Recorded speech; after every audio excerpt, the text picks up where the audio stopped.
afternoon, everybody. Happy Thursday to you on this April 24th, 2025. I have all of the stories for your rush hour drive home. We've basically made it to the end of the work week, so congratulations on that.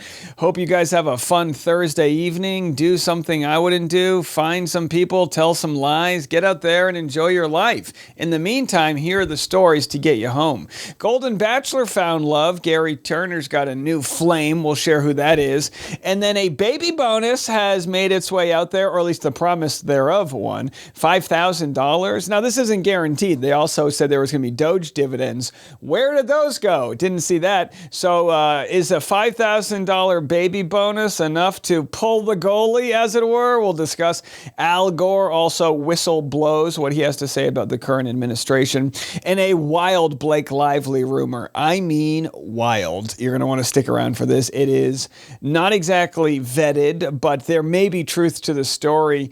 Very interesting stuff we'll have there. And a town hall lawsuit. A lady in Idaho was dragged out of a town hall. She's now suing for $5 million.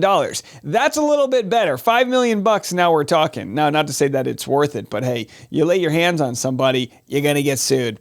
Unless you, of course, are the ICE people, because they just broke into a University of Michigan student home, I believe. I'm going to share the video with you. Whether it's ICE or Homeland Security, who knows? They're complicit for doing this. They arrested peaceful protesters. I'm going to share that story. It's banana land what's happening out there, but we're here to cover it all. This and more happening right now on The Rush. Let's open with a feel-good story. Gary Turner, the first Golden Bachelor, Gare Bear, he has a new partner after his divorce. Now, he obviously got married on the show. Our friends of the program, Christina Mandrell and Braden Bowers, got engaged at that wedding. Of course, it was a fun moment, but the wedding didn't last long, as Gary and his ex, Teresa, their relationship, I guess, lasted as long as Elon Musk did at Doge, right? In and out, or probably actually shorter. So either way, how's this for a story? Gary Turner says he's got a new lady, meeting her in a super modern way via Facebook. Oh boy, don't they look like the type of couple you would want to, hang out with in the jacuzzi on a cruise line or something? And she's hot. She's beautiful. And good for him. You know what I mean? He's playing pickleball on and off the court. If find that pickleball. Come on, folks. It's a family show. Her name's Lana. He said she Facebook messaged him, "Oh, good for you, Lana. Shoot your shot. You miss 100% of the shots you don't take, you dirty dog." And then she revealed she lived close by. So old Gary said, "All right, if you're going to live close by, let's do." And of course, because his relationship with Teresa didn't work, because he's a cornbread guy from Indiana and she's a city girl from the Garden State. She's a Jersey girl, and that never will work. So either way, hey, we're happy for him. Gary's he's been battling cancer. He says he's got a couple more, some more tread on the tire, as it were. So, hey, who knows? Very happy to see. All right, in other news, the Oscar-winning film Conclave, viewing has increased by 283%, so says the Today Show. This, of course, after the Pope has passed. Conclave is I believe, fictional, right? Telling of what happens in the inner workings after a Pope passes before the next one's nominated. Have a listen. Represent streaming for the Oscar-winning movie, of course, on the rise following the news that came out of the Vatican this week. Conclave viewing has gone up 283%, coming in at nearly 7 million minutes watched across streaming platforms. Starring Ralph Fiennes, John Lithgow, Stanley Tucci, great cast. Isabella Rossellini is a fictional drama about the Pope selection process, something much of the world is focused on, and of course in real life this week. All right, so there it is. Go catch Conclave if you want a little history lesson, fictitiously speaking. Well, here's a modern day lesson. Alyssa Farah Griffin clashes with Whoopi Goldberg over Trump's $5,000 baby bonus. So again, no one wants to have babies right now. Why is that? Well, we're not really in the mood. Now, I had a baby, but of course, I like to make decisions that don't exactly line up economically speaking. I also bought a Tesla. How'd that work out for me? So, but yeah, I mean, people don't want to buy babies because it's expensive as hell. But the president is saying maybe we'll give you a $25,000, or excuse me, a $5,000 baby, a bonus if you guys want to get out there and let things go down. $5,000? Yes, it sounds like a lot of money, but if you can't pay your rent, if you can't pay for your after-school programs for your kids. If you said to me, but isn't something better than nothing, I guess? No, not in this case. I feel like if Biden proposed this, we would all be saying it's groundbreaking and a good idea. I'm sorry. If Biden did that, how about this? How about we need total reform? We don't need this whataboutism with Biden versus Trump.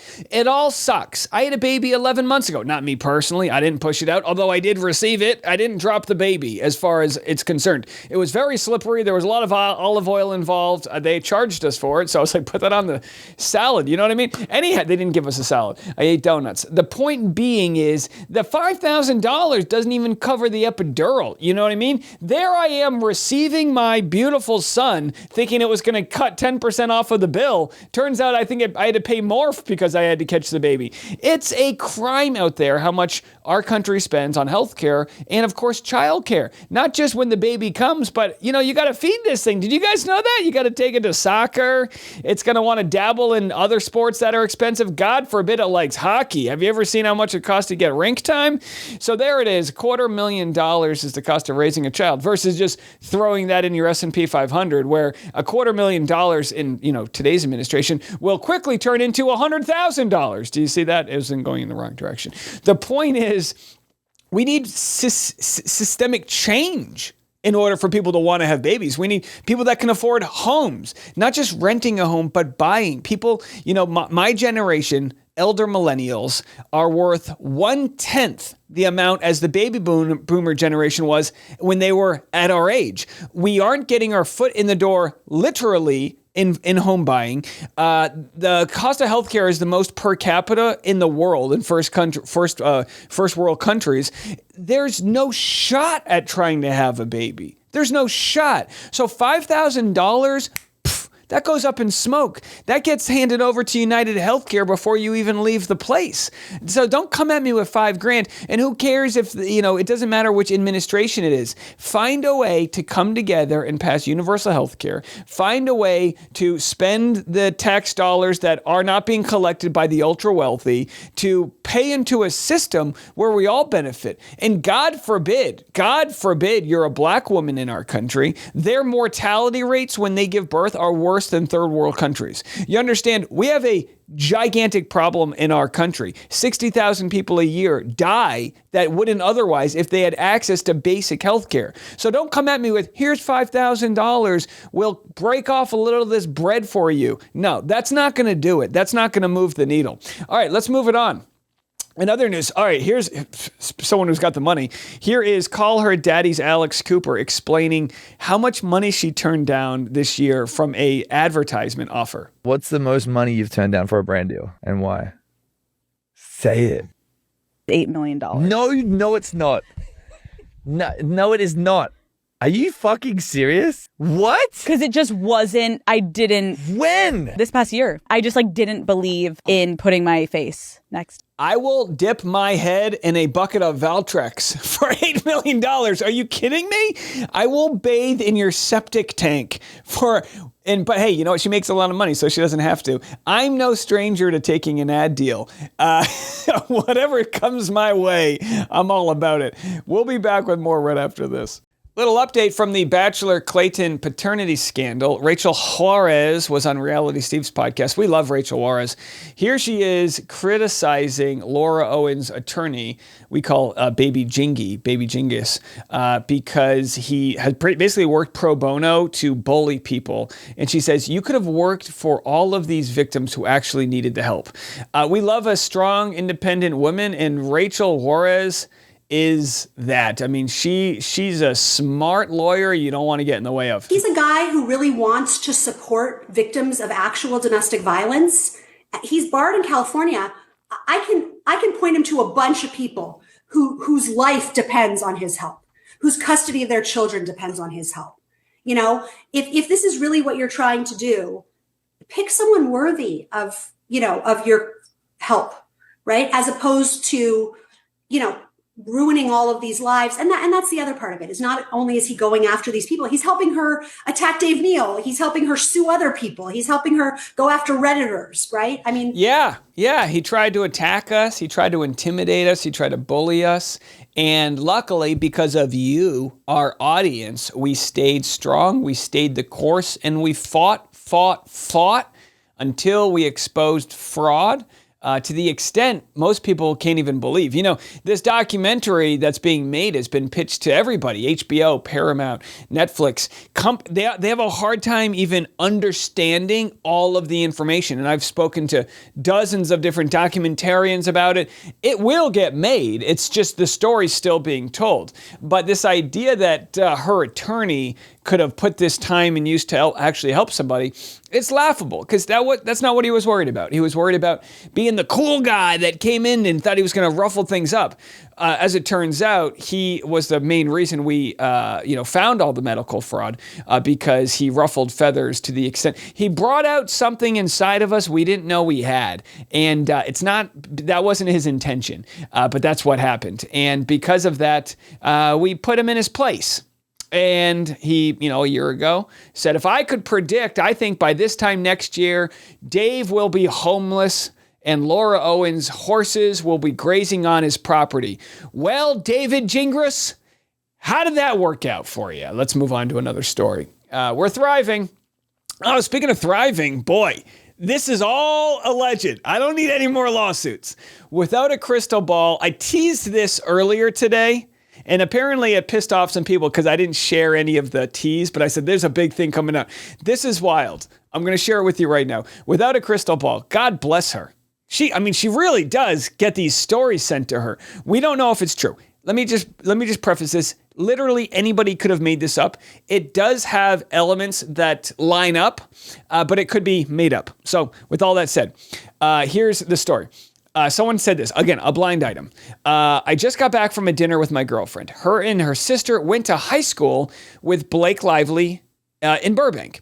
My friend's sister was celebrating a friend's birthday, and Brittany Mahomes had a private jet for all of them. Friend's sister's friend's birthday.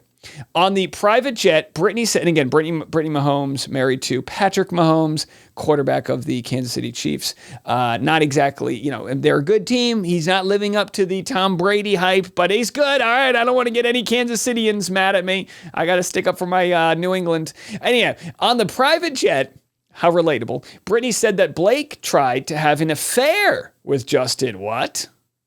But he wasn't interested and shut it down.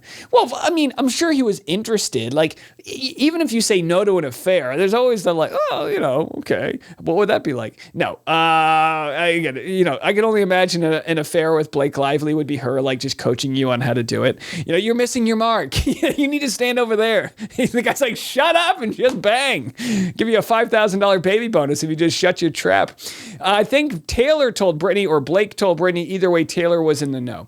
So they don't know who told who, but of course, this is, and again, it may be true, it may not be, but the reason people believe these types of rumors is because they go, oh, someone's friends with Brittany Mahomes. Well, we know Brittany Mahomes is friends with Blake Lively, or at least through proxy to Taylor Swift, because we know Brittany Mahomes is friends with Taylor Swift, and we know Taylor Swift is friends with Blake Lively. So theoretically, if Blake did something, she could tell Taylor, and Taylor could tell Brittany.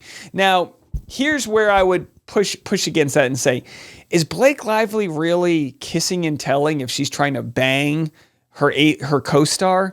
So that's where you kind of lose me on it. But again, they say my friend's sister was on the plane. The sister on the plane was texting my friend, her sister, real time as Brittany was telling the girls. All right, so if they have the text evidence that Brittany was telling them this happened, that's messy. Because why would, it's one thing to fabricate something later on, but if you have the receipts, it could provide a little bit more legitimacy. My friend's sister didn't add much to the convo besides the fact that they went to the same high school and were on the cheer team together. I think the other girls were chatty, so it seems casual or like a gossip session. I don't know how or when Justin shut Blake down. So if someone was spilling the tea that they were on the jet, I don't think they would release such obvious information like they were on the cheer squad together. Because it seems like if I knew some crazy information, I would want to leak it in the most vague way possible. I wouldn't want it tied back to me. Without a crystal ball does provide an update. She said, I've gotten a bit, and again, you can definitely go follow her on Instagram if you want to, read the thread here. I've gotten a bit more information about the girls' trip. Brittany, and boy, these girls' trips, right? Stay clear of a girls' trip. They come in like a tornado. You don't want to be anywhere near a girls' trip. I'm telling you. I imagine they tip poorly. There's a lot of mimosa. There's a lot of spilling and selfies. Brittany hosted a 30th birthday for her friend Miranda. As a result, friends of Miranda were invited to the trip. While they all know Brittany, not all of them are close with Brittany.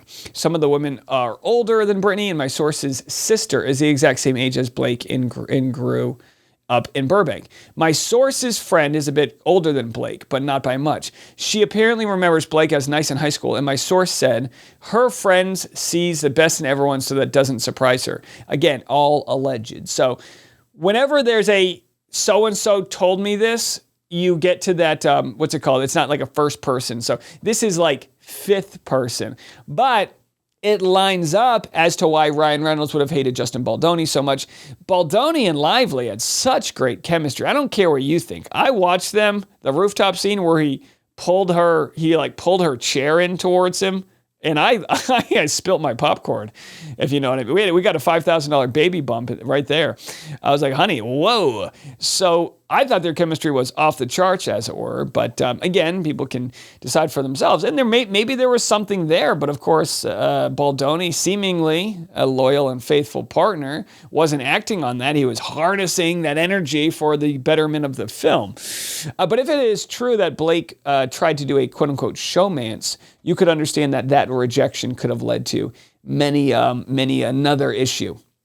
Although we don't have any rumors, you would also think if Blake did try to make a move on Justin, he would probably have some evidence of that. You would think he would text one of his partners, like, I think Blake just tried to whatever. Maybe not, but we haven't heard any rumors from his camp that is what went down. So again, just a rumor right now. Do with it what you will.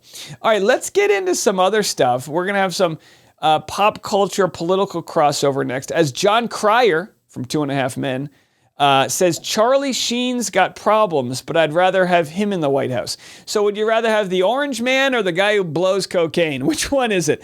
Or maybe they both do. What do I know? Tiger Blood, we'll have this story next. All right, I always find it interesting when people take strong stances using their platform, especially now as the approval rating for the president is the lowest I think it's ever been, right? Even worse than the first term. Here's what John Cryer had to say. I think you once made a statement saying that Donald Trump is almost like a Charlie Sheen of politics. And you said, look, there's charismatic aspects of Charlie Sheen. I liked working with the guy, but there was a lot of other things going on, yes. there as well. A lot. Yes, that's an understatement. A lot of things going on is going to be on his tombstone. And we're not going to go into that, but this malignant narcissistic profile, this personality of somebody who's able to, I think one of the things you said is like just totally full of shit, like someone who could be totally full of shit, but who can convince people of things to just do things against their interest over and over again. I mean, and you see that he talked about the cult aspect of it. So I don't know, maybe speak to that, because in the entertainment industry, you see these charismatic personalities who are able to, get people to do things against their interest frequently. Yes, but to be clear, as many of the issues that Charlie faces, I do think he'd be a better president. So I don't know that it's fair to completely lump the two of them together. Yeah, I don't care. I don't care if the president does cocaine. I think they should legalize cocaine. That's what I think. I think cocaine now is laced with fentanyl. They might as well legalize it and regulate it, and then that way people can, actually know what they're putting into their body. That's just what I think. Don't worry about me. But when it comes to, Charlie Sheen, it's like, obviously the guy had his indulgences, right? But what's going on now? The blatant pump and dumping of crypto schemes, the billion and trillion dollar transfers of wealth upwards, getting rid of regulators, barging into U.S. citizens' homes, trying to detain people and turn every stone over to find immigrants, even if they're contributing to our country. I mean, this is terror we're living in. I don't think Charlie Sheen does any of that. Sure, he bangs a couple hookers. That's what he does, all right? Stay out of the Oval Office. Don't sit on the couch. No, the thing I was pointing out was that at the time when I made that comment, Charlie was still just going off and saying whatever stupid tiger blood comment he was making. And, you know, Trump has always been comfortable with saying whatever stupid thing he said because most people sort of wrote him off as harmless and didn't hold him responsible for those things. And I think part of his allure to the people who like him is that he says whatever stupid thing he's thinking. You know, they think, well, you know, that's him being authentic. But you know, he and I've always he's that old guy at the end of the bar who thinks he knows how the world should work. But he's really kind of a loser. Well, tell us how you really feel, John Cryer. No, look, I mean, that's what's so frustrating about Trump, right? Is that he says, like, we're going to tariff everybody. And then everyone's like, yay. And then all of his sycophants are like, oh, pro-tariffs. And then the tariffs fail. And he's like, well, it was just the art of the deal. It's like, well, which one is it? People, you know, it's like now you have to take everything he says as truth versus in the past, you just assumed it was hyperbole. And speaking of, here's a new video that's come out of the FBI and local police raiding the home of a pro-Palestine activist at the University of Michigan. They are all reported to be U.S. citizens. So here is this crazy video. They're barging in at a college campus. Show me your hands now. Hands up. So then they do the whole hands up thing, and then there's video from outside as they, you know, take people away. And it's like, again, we'll have to see what crimes they're charged with. I'm not here to defend somebody. Someone could have been at a protest and threw a brick through a wall or hit a lady. I have no idea. But what we do know is that there's been plenty of people who have been deported or who wait in detention centers that did nothing wrong. Here is a report from Iowa as a woman who was dragged out of a town hall now intends to sue. Have a listen to this. From a February town hall in Coeur d'Alene has put Kootenai County on notice. She plans to sue. Dr. Teresa Bornpaul and her attorney had filed a notice of a tort claim Monday. She's a doctor. Shannon Mowdy spoke with them about why they may take legal action. Shannon? And Dr. Bornpaul says those private security guards, the county sheriff, and members of the Republican group that hosted that. And by the way, I just want to show you guys in the background, this man right here is waving bye to the girl, and his wife, I'm assuming, is there smiling. This is a doctor who was forcibly removed from a town hall by a bunch of men that we're now finding out were private security. They didn't show any badges because they weren't, you know, police officers, they weren't peace officers, right? And nobody stopped this. They filmed it, but nobody stopped this happening. It went on for minutes as she screamed from the top of my lungs, stop touching me, leave me alone. And this all happened. Now she's suing for $5 million. The Republican group that hosted that event violently stripped her of her rights. Now, litigation is a deterrent for bad behavior.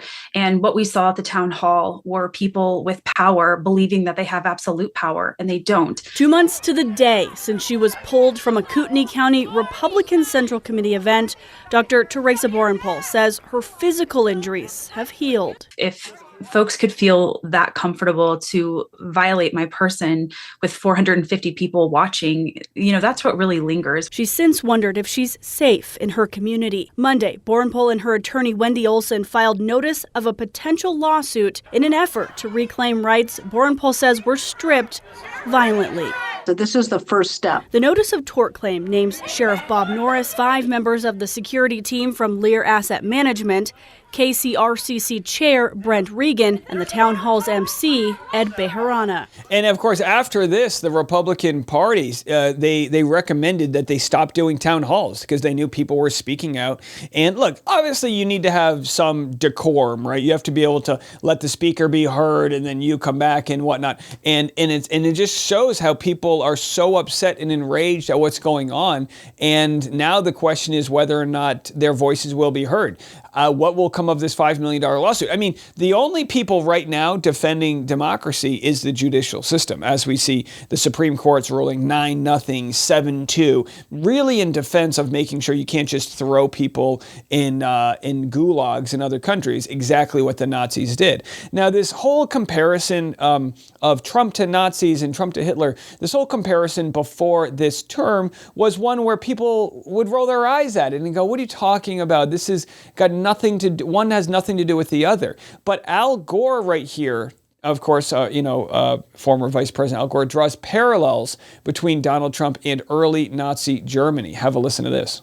Our Constitution, written by our founders, is intended to protect us against a threat identical to Donald Trump. Someone who seeks power at all costs to get more power. And I understand very well why it is wrong to compare Adolf Hitler's Third Reich to any other movement. It was uniquely evil, full stop. I get it. But there are important lessons from the history of that emergent evil, and here is one that I regard as essential. In the immediate aftermath of World War II, a small group of philosophers who had escaped Hitler's murderous regime returned to Germany and performed a kind of moral autopsy on the Third Reich. The most famous of the so-called Frankfurt School of philosophers was a man named Jürgen Habermas. He described how the Nazis, and I quote again, attacked the very heart of the distinction between true and false, end quote. The Trump administration is insisting on trying to create their own preferred version of reality. They say Ukraine attacked Russia instead of the other way around, and expect us to believe it. At home, they attack heroes who have defended our nation in war and against cyber attacks as traitors. And of course, he also talks about if you're pro-Palestine and anti-war, you're now anti-Semitic. There's plenty of examples of this where we're made to believe that we should be sending deportees to El Salvador, because if you don't want to send them to El Salvador, you're supporting gangs here, and they really flip this on your head. But luckily, I do believe we're in a smarter time than World War II. We're in a time where we do have the internet, and people are realizing, not everybody, but they are realizing this is such a threat to the fabric of democracy. The fact that they're going against the judicial branch, right, not listening to the Supreme Court and saying, oh, these are radical woke judges. Hey, newsflash, you idiot. You put these judges in place. The same ones that are telling you that you are overstepping your bounds are the ones you put in place. They're not making these decisions because they're afraid of the woke left. They're making these decisions because they took an oath to uphold democracy. So we have Harvard president says the lawsuit against Trump administration is bigger than Harvard. They're fighting it, and all these different lawsuits that are being fought here, this is defiance, and this is the resistance people were waiting for, to say who's going to stop this madness. There are developments now in the clash between the Trump administration and higher education. Hundreds of academic leaders, more than 300 and counting, are fighting back. In a show of solidarity, hundreds of university and college presidents have now signed on to a message that reads in part, quote, "We speak with one voice against the unprecedented government overreach and political interference now endangering American higher education." One of the signatories is Harvard's president, Alan Garber, who NBC Nightly News anchor Lester Holt just spoke with, marking his first interview since Harvard sued the Trump administration over frozen federal research funding. Here he is. Is this bigger than Harvard at this point? Of course it's bigger than Harvard, because we look at what's at risk here. And what's at risk is the excellence of higher education in the United States, and in particular, the research mission of many of our universities, which play such a vital role in the U.S. economy. Yeah, of course. And then they talk about the fact that this isn't money that's going to woke programs. This is money that's going to research and development and looking at medical, solutions. There was one lady who was deported or who was being detained for deportation is an immigrant who is quite literally the only person who knows how to read a certain microscopic, reports, involved with cancer treatment. So these people are just trying to do their job. And this idea that, we need to control private universities. If you don't like what they're doing over there, don't bring your kid there. Now, of course, Trump's son Barron didn't get into Harvard, but the point is, don't we want to live in a country where you're not told by the government what you can and can't do, what you can and can't study? And Republicans are supposed to stand for small government. They're supposed to want to decrease the debt and have less government overreach. And yet the hypocrisy has been exposed that, no, that's not what they want. They don't want to give $5,000 to everybody who wants to have a baby. They're deporting plenty of people right now that would be happy to grow their families here in the U.S. They want a white, sort of Western Christian family to grow, not, what our country is known for, which is a melting pot of different types of people, both from different parts of the world and of different ideologies and different ways of thinking. That's what makes us great, not all looking alike and sounding alike. So the resistance is here. They are fighting back. And by all means, I don't read the comments anymore because I know this isn't popular with everybody. But I'm putting my show on the line, my livelihood, my family's income on the line to say, I'm not just here to cover pop culture. I can't just cover Gary Turner in the good Lord's year of 2025. I am here to bring to you the truth of what's going down. And again, this is not even a percentage of it. I have to sanitize a lot of it because there's crazy stuff happening. There are people literally at their immigration appointments doing it the right way that everyone said, I came the right way, so you need to. Those that have come into our country the right way are being welcomed at their immigration appointments by deportation letters. All so they can say, look, we did our job. We deported 1 million people, right? Whatever happened to just going after violent criminals? Whatever happened to that? And what is next? Well, not without the American people standing up against this. I'm telling you this right now, if you're a Republican out there, you shouldn't be approving of an administration that is sinking your party for decades to come. I'll be back in the morning. I'm Dave Neal, and this is The Rush.